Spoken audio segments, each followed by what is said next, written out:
Bonsoir. À la primature, cet après-midi, un conseil de cabinet s'est tenu au menu des échanges.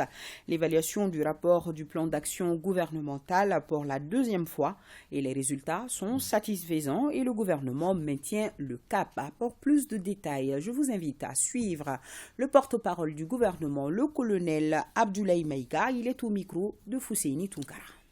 Vous savez, le plan d'action constitue la boussole du gouvernement et évite à ce dernier de sortir un peu de la voie qui a été tracée.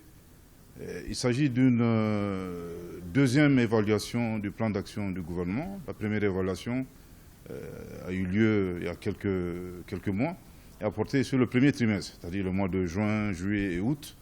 Et cette fois-ci, le rapport a porté sur les activités disons, des mois de septembre, octobre et novembre. Et à l'issue de tout cela, ce que nous retenons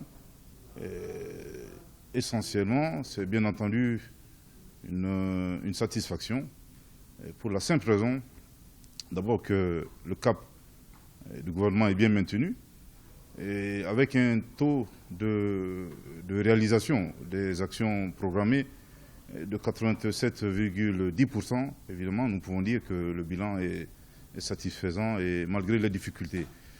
En plus de cela, comme je l'ai dit, il est très important de dire que toutes les informations collectées dans ce rapport de suivi et évaluation, qui permettent de mesurer les progrès réalisés et d'apprécier les activités réalisées et non réalisées, sont des informations très utiles et surtout permet également au gouvernement de satisfaire à l'obligation de redevabilité que nous avons vis-à-vis de nos plus hautes autorités et vis-à-vis des populations. Vous savez, il y a des astuces, il y a des conseils qui ont été donnés ici et là, et surtout des instructions que le Premier ministre lui-même nous a données, afin d'aller vite et surtout en vue de trouver, disons, des alternatives pour atteindre les objectifs que nous nous sommes fixés.